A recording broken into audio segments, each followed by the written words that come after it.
প্ৰথমতে আমি ধন্যবাদ জ্ঞাপন কৰিছোঁ সদৌতীয়া ছাত্ৰ সন্থা আৰু আমাৰ সহযোগী জাতীয় সংগঠনৰ লগতে ইয়াৰে জাগৃত হিন্দীখৰ অঞ্চলৰ স্থানীয় ৰাইজৰ হৈ সদৌ অসম গ্ৰামীণ শ্ৰমিক সন্থা কেন্দ্ৰীয় সমিতি গণতন্ত্ৰ সুৰক্ষা মঞ্চ অসম সদৌ অসম প্ৰগতিশীল নাৰী সন্থা নগাঁও জিলা সমিতি আটাই এই তিনিটা সংগঠনৰ আটাইকেইগৰাকী বিষয়ববীয়াসকলক মই ধন্যবাদ জ্ঞাপন কৰিছোঁ।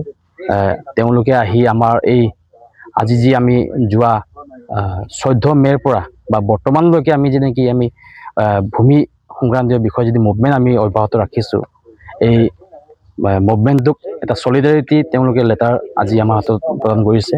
আমি এইটো গ্ৰহণ কৰিছোঁ আৰু ভৱিষ্যতে আমি আহি থকা দিনসমূহত আমি ভূমি সংক্ৰান্তীয় বিষয়তেই হওক বা অসম আৰু অসমীয়াৰ স্বাৰ্থত আমি যিমানবোৰ পদক্ষেপ আমি গ্ৰহণ কৰিম, আন্দোলনৰ কাৰ্যসূচী আমি গ্ৰহণ কৰিম, তাৰ লগতে আমাৰ যিমানখিনি কাৰ্যসূচী আন্দোলনৰ লগতে আনুষংগিক ধৰি লৈছোঁ আমি সজাগতা সভাই হওক, এই সভা সমিতিসমূহত আমি তেওঁলোকক আমন্ত্ৰণ জনাম আৰু তেওঁলোকে আমাৰ এই সমস্যাটো কেৱল তিৱাৰ সমস্যা নহয়, কাৰ্বিৰ সমস্যা নহয়, বড়োৰ সমস্যা নহয় বা গোৰ্খাৰ সমস্যা নহয়, তেনেকুৱা পৃথক নাভাবি এইটো যে অসমীয়াৰ সমস্যা হয়, এই কথাটো ভাবি তেওঁলোকে আজি আমাৰ মাজত থিয় দিছে। আমি তাৰ কাৰণে আমি পুনৰবাৰ আমি আমাৰ ফালৰ পৰা ধন্যবাদ জ্ঞাপন কৰিছোঁ, লগতে সংগ্ৰামী অভিনন্দন আমি তেওঁলোকক জ্ঞাপন কৰিছোঁ। এতিয়া কথাটো হ'ল আমি খুব দুখো পাইছোঁ যে আমাৰ জাগৃত হিন্দীখৰ যিটো ছেটেলাইট টাউনশ্বিপ স্থাপন কৰিব বিচাৰিছে, যিটো প্ৰজেক্ট ছেটেলাইট টাউনশ্বিপ, এইটো মৰিগাঁও জিলাৰ অন্তৰ্গত হিন্দীখৰ ৰৌমাৰী পলাশবাৰী তাৰ লগতে বিহিতা এই অঞ্চলত কেৱল তিৱা বসবাস নকৰে, তিৱাৰ লগতে কাৰ্বি আছে, বড়ো আছে, গোৰ্খা আছে, অসমীয়া ভাষিক এছচি মানুহখিনি আছে। এই মানুহখিনি যি আজি দীৰ্ঘদিন ধৰি যে সংগ্ৰাম অব্যাহত ৰাখিছে, এই মানুহখিনি কেনেকৈ জীয়াই আছে, কেনেকৈ সংগ্ৰামটো কৰি আছে, আজি ওচৰতে থাকি আজি সদৌ অসম ছাত্ৰ সন্থা কেন্দ্ৰীয় সমিতিৰ সভাপতিগৰাকী ঘৰ মৰিগাঁও জিলা, তেওঁৰ গৃহ জিলা, তেওঁৰ চোতালতে এই সংগ্ৰামটো চলি আছে, কিন্তু তেওঁ আজিলৈকে এই মানুহখিনিৰ কাষত থিয় দিব নাহিলে। আজি আমি সদৌ অসম ছাত্ৰ সন্থা থকাৰ পিছত আমি পৃথকে কোনোবা কাৰ্বি ছাত্ৰ সন্থা, বড়ো ছাত্ৰ সন্থা, তিৱা ছাত্ৰ সন্থা, ৰাভা ছাত্ৰ সন্থা আমি কৰিবলৈ কিয় বাধ্য হৈছোঁ? কাৰণ আমাৰ সমস্যাবোৰ তেওঁলোকে এনেদৰেই গা এৰা দিয়ে। আমাৰ সমস্যাবোৰ তেওঁলোকে অসমীয়াৰ সমস্যা বুলি তেওঁলোকে নাভাবে, অসমৰ সমস্যা বুলি নাভাবে। এই তিৱাৰহে সমস্যা, কোনোবা কাৰ্বিৰহে সমস্যা, কোনোবা বড়োৰহে সমস্যা, তেনেকৈ পৃথকে যিটো চিন্তাধাৰা ৰখাৰ কাৰণে আজি আমি তিৱা ছাত্ৰ সন্থা কৰিবলৈ বাধ্য, বড়ো ছাত্ৰ সন্থা কৰিবলৈ বাধ্য, আমি পৃথকে জাতিৰ নামত আমি সংগঠন কৰিবলৈ আমি বাধ্য হৈছোঁ। আৰু আমাৰ সমস্যাবোৰ অসমীয়াৰ সমস্যা হৈ নুঠে। আমি এক্সাম্পল হিচাপে আমি এই ৰিচেণ্ট যিটো হ'ল যোৱা 2-3 দিন আগত দুগৰাকীকৈ মিচিং যুৱক যুৱতীক হত্যা কৰিলে, ডেডবডি পোৱা গ'ল গুৱাহাটীত। আজিলৈকে অসম সাহিত্য সভা বা অসম ছাত্ৰ সন্থাৰ তেওঁলোকৰ প্ৰতিক্ৰিয়া নাই। কিন্তু দুৰ্ভাগ্যজনক কথা, এই মিচিং মানুহ অসমীয়া মানুহ নহয় নেকি? আমাক গা এৰা দিছে নেকি? আৰু এই কথাবোৰ আমাক বৰ্তমান এই অসমখনত বসবাস কৰা আমাৰ জনজাতীয় মানুহখিনিৰ মাজত এটা চিন্তা কৰিবলৈ আমি বাধ্য হৈছোঁ। গতিকে আমি তেওঁলোকক আমি আহ্বান কৰিছোঁ, যদি এই সমস্যাটো কেৱল কাৰ্বিৰ সমস্যা বুলি ঠেলি দিব নালাগে, তিৱাৰ সমস্যা বুলি ঠেলি দিব নালাগে, বড়োৰ সমস্যা বুলি ঠেলি দিব নালাগে, ৰাভাৰ সমস্যা বুলি ঠেলি দিব নালাগে। আপোনালোকে যদি সঁচা অৰ্থত যদি অসম ছাত্ৰ সন্থা হয়, অসমীয়াক যদি সংগঠন যদি হয়, তেনেহ'লে এই সমস্যাটো অসমীয়াৰ সমস্যা বুলি ভাবক, অসমীয়াৰ সমস্যা হিচাপে আপোনালোকে মাজত এই মানুহখিনিৰ মাজত থিয় দিয়ক।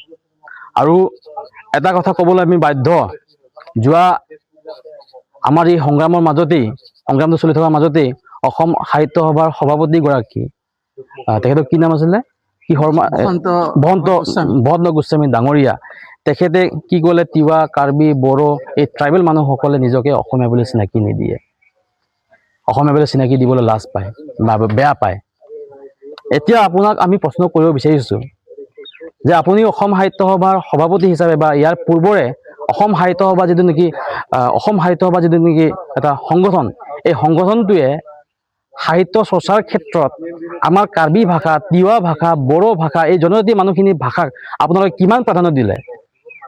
কোনোবা এখন কবিতাৰ পুথি অসম সাহিত্য সভা আজিলৈকে উন্মোচন কৰি পাইছেনে, প্ৰকাশন কৰি পাইছেনে? কোনোবা এটা কাৰ্বি ভাষাত, বড়ো ভাষাত, তিৱা ভাষাত, আমাৰ জনজাতীয় মানুহখিনিৰ ভাষাত, এই খিলঞ্জীয়া মানুহখিনি নিজা ভাষাত আপোনালোকে কেতিয়াবা এখন পুথি আপোনালোকে উন্মোচন কৰি পাইছে নেকি, প্ৰকাশ কৰি পাইছে নেকি? তেনেকুৱা নজিৰ আমি আজিলৈকে দেখিবলৈ পোৱা নাই। গতিকে অসম সাহিত্য সভাই আমাক ডিপ্ৰাইভ কৰিছে, আমাক ডিপ্ৰাইভ কৰি নিজকে বৰ অসম বুলি চিঞৰি থাকিলে নহ'ব। অসমীয়া সংজ্ঞাটোত আমি নপৰোঁ নেকি? তিৱা নপৰোঁ নেকি? কাৰ্বি নপৰোঁ নেকি?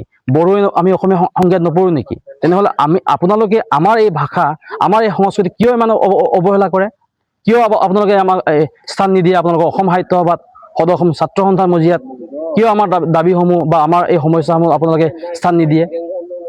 গতিকে এই কথাটো মই ভাবোঁ যে এটা অসমৰ বৌদ্ধিক মহলতে চিন্তা কৰাৰ প্ৰয়োজন, যে আজি এচাম মানুহে অধিক হিন্দুত্ববাদৰ যিটো নেকি পোচাক পৰিধান কৰা, নিজকে উচ্চ বৰ্ণৰ নিজকে বুলি চিনাকি দিয়ে। কালি পৰহি যিটো নেকি APWৰ যিগৰাকী সভাপতি অভিজিত শৰ্মা ডাঙৰীয়া, তেখেতে কি ক'লে যে অসম বিধানসভাৰ অধ্যক্ষ কোনোবা ট্ৰাইবেল মানুহক দিয়াৰ কাৰণে, জনজাতি মানুহক দিয়াৰ কাৰণে বামুণৰ নিয়ম নীতিৰে তেখেতক এই অসম বিধানসভাখন শুদ্ধিকৰণ কৰিব লাগে। আপুনি এই কথাটো ক'বলৈ আপুনি ক'ত অধিকাৰ পালে?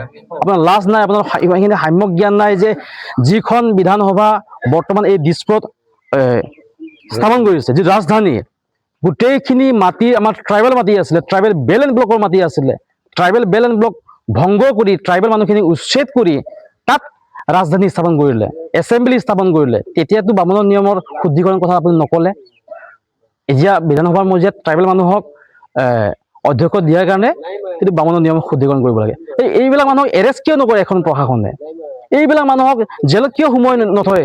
বিভাজন অনা মানুহখিনিক ডেমক্ৰেচি কাক বুলি কয়? গণতন্ত্ৰক সকলোকে সমানে সমানে থিয় দিয়াৰ অধিকাৰ এইখন গভৰ্ণমেণ্টে দিছে, এখন সংবিধানে আমাক দি থৈছে।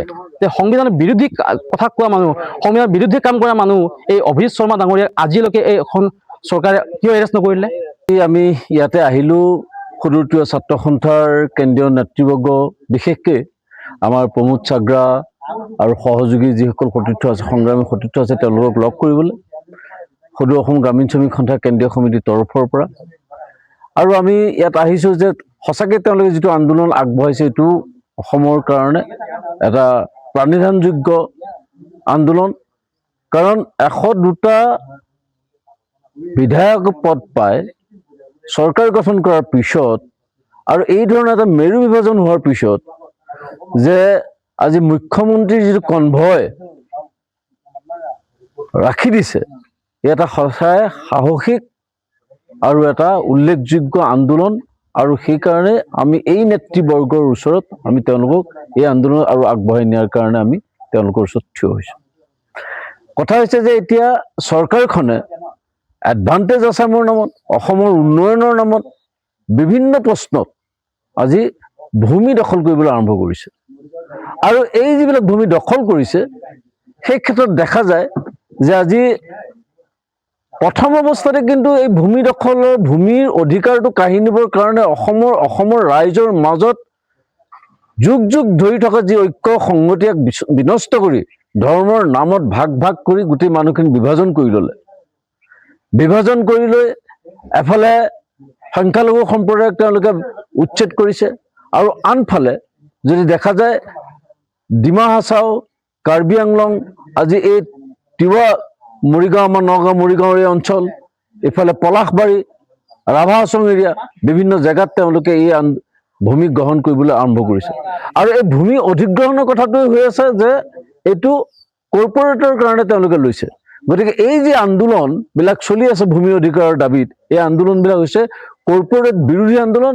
আৰু বিশেষকৈ অসম চৰকাৰে ভূমি গোটেই কৰ্পৰেটক গোটাই দিবৰ কাৰণে যি নীতি গ্ৰহণ কৰিছে, সেই এডভান্টেজ আছাম 2.0 প্ৰস্তুতে হওক বা আপোনাৰ বসুন্ধৰাৰ নামত মানুহক যি ধৰণে প্ৰতাৰিত কৰিলে, এই সকলোবিলাক প্ৰতাৰণা আৰু এই কৰ্পৰেটৰ বিৰুদ্ধে যিটো আন্দোলন হৈছে, এই আন্দোলন আমি সংহতি প্ৰকাশ কৰিবলৈ আহিছোঁ। আৰু আমাৰ আবেদন, আমি আহ্বান জনাওঁ যে এই আন্দোলন অসমজোৰা আন্দোলন হওক, এই আন্দোলন অসমৰ চুকে কোণে বিয়পি পৰক। ই অকল সিন্দিখৰৰ বা সিন্দিখৰ পলাশবাৰী এই অঞ্চলৰ টাউনশ্বিপ বিৰোধী আন্দোলন নহয়, এই আন্দোলন হৈছে সামগ্ৰিকভাৱে অসম চৰকাৰে কৰ্পৰেটৰ স্বাৰ্থত যি ভূমি অধিগ্ৰহণ কৰিবলৈ আৰম্ভ কৰিছে, ইয়াৰ বিৰুদ্ধে এটা আন্দোলন হওক। আৰু ইয়াত এইটো কথা ঠিক আছে যে যি ফৰেষ্ট আইন, ফৰেষ্ট এক্ট 2006 আছে, এই ফৰেষ্ট এক্ট 2006 মতে ইয়াত থকা বনবাসীসকল বা জনজাতীয় ৰাইজক আজি তেওঁলোকে ভূমিৰ অধিকাৰ দিয়াৰ লগে লগে এই অঞ্চলবিলাকক ৰাজহ গাঁৱলৈ উন্নীত কৰিব লাগে, এইটো আইনত লিখা আছে। কিন্তু আজি সকলো মানুহৰ মাজত এই চৰকাৰখনে এটা হিন্দু মুছলমান নেৰেটিভ সৃষ্টি কৰি এই নেৰেটিভৰ আধাৰত সকলোকে কিন্তু ভূমিৰ অধিকাৰৰ পৰা বঞ্চিত কৰিব বিচাৰিছে আৰু সকলোৰে চকুত তেওঁলোকে এটা বেলেগ ধৰণৰ কথা লৈ আহিব বিচাৰে, জাতি মাটি ভেটিৰ নামত। গতিকে চৰকাৰৰ এই নীতিত অসমৰ দুখীয়া, কৃষক, শ্ৰমজীৱী ৰাইজ, যি ধৰ্মৰে নহওক, যি জাতিৰে নহওক, সকলোৱে আজি ভুক্তভোগী হৈছে। গতিকে এই ভুক্তভোগিতাৰ বিৰুদ্ধে সাধাৰণ কৃষক আৰু শ্ৰমজীৱী ৰাইজৰ জাতি, ধৰ্ম, বৰ্ণ নিৰ্বিশেষে সকলোৱে নিজৰ জীৱন জীৱিকাৰ প্ৰশ্নত আৰু ভূমিৰ অধিকাৰৰ দাবীত যি আন্দোলন হৈছে, এই আন্দোলনত আমি সংহতি প্ৰকাশ কৰিছোঁ। অহা দিনত এই আন্দোলনত আমি সক্ৰিয় অংশগ্ৰহণ কৰাৰ কথা আমি তেখেতলোকৰ আগত প্ৰকাশ কৰিছোঁ। আৰু আজি আমি দুই সংগঠনৰ আলোচনাৰ মৰ্মে আমি অসমজোৰা এটা বৃহত্তৰ আন্দোলনৰ ফালে আগুৱাই যোৱাৰ এটা আমি কথা প্ৰাথমিকভাৱে চৰ্চা হৈছে, আৰু এটা শুভ লক্ষণ অসমৰ কাৰণে।